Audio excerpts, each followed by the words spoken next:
অপরাধী যত শক্তিশালী হোক না কেন আইনের ঊর্ধ্বে কেউ নয়। পুলিশের সাবেক আইজিপি বেনজির আহমেদের দুবাই পুলিশ কর্তৃক গ্রেপ্তার প্রসঙ্গে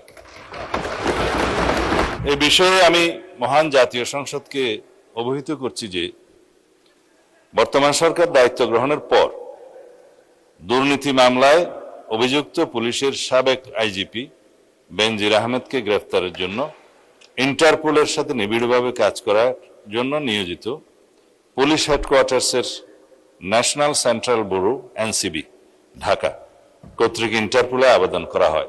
তৎপ্রেক্ষিতে গত 11 এপ্রিল 2025 এটা 2025-এ পাঠানো হয়েছিল, আমরা এটা মনিটর করেছি। ইন্টারপোল 2025/12239 নম্বর ফাইল ও 5174/4 2025 কন্ট্রোল নম্বরের মাধ্যমে বেনজির আহমেদের প্রতি রেড নোটিশ জারি করে। উক্ত রেড নোটিশের মাধ্যমে ইন্টারপোল কর্তৃক সংযুক্ত আরব আমিরাতের স্বরাষ্ট্র মন্ত্রণালয়কে অনুরোধ করা হয় গ্রেফতারের জন্য। মাননীয় স্পিকার, আমি এই মহান সংসদের মাধ্যমে সমগ্র জাতিকে জানাচ্ছি যে গত 12 জুন 2026 তারিখে সংযুক্ত আরব আমিরাতের স্বরাষ্ট্র মন্ত্রণালয়ের directorate general of federal criminal police national central bureau NCB Abu Dhabi হতে প্রেরিত একটি ইমেইলের মাধ্যমে বাংলাদেশ সরকারকে জানানো হয়েছে যে দুর্নীতি মামলায় অভিযুক্ত বেনজির আহমেদকে সংযুক্ত আরব আমিরাত পুলিশ কর্তৃক গ্রেফতার করা হয়েছে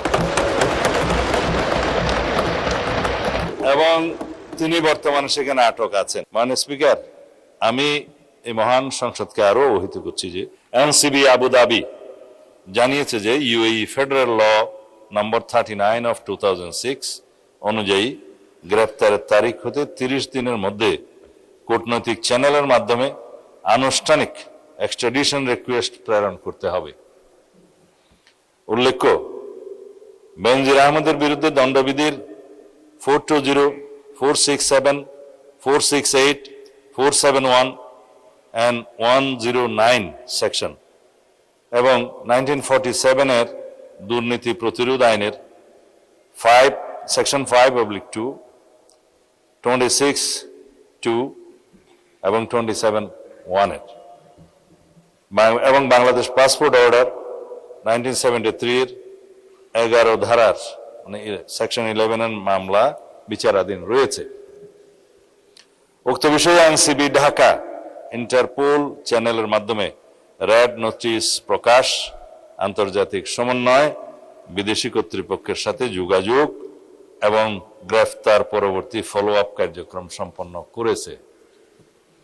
দুদক কর্তৃক প্রত্যার্পণের জন্য প্রয়োজনীয় মামলা, গ্রেফতারি পরোয়ানা ও তদন্ত সংক্রান্ত দলিলাদি প্রস্তুত, স্বরাষ্ট্র মন্ত্রণালয় কর্তৃক এক্সট্রাডিশন প্রপোজাল প্রস্তুত ও অনুমোদন এবং পররাষ্ট্র মন্ত্রণালয়ের মাধ্যমে ইউএই কর্তৃপক্ষের নিকট কূটনৈতিক চ্যানেলে আনুষ্ঠানিক এক্সট্রাডিশন রিকোয়েস্ট প্রেরণ করে এনসিবি আবুধাবির সাথে সমন্বয়পূর্বক অতি দ্রুতই তাকে বাংলাদেশে নিয়ে আসা হবে। এটি বাংলাদেশ পুলিশের একটি ঐতিহাসিক সাফল্য। এর মাধ্যমে আমরা বিচারহীনতার সংস্কৃতি থেকে বের হয়ে আসতে সক্ষম হব ইনশাআল্লাহ। পাশাপাশি এর মাধ্যমে আমরা জাতিকে আশ্বস্ত করতে চাই যে অপরাধী যত শক্তিশালী হোক না কেন আইনের ঊর্ধ্বে কেউ নয়।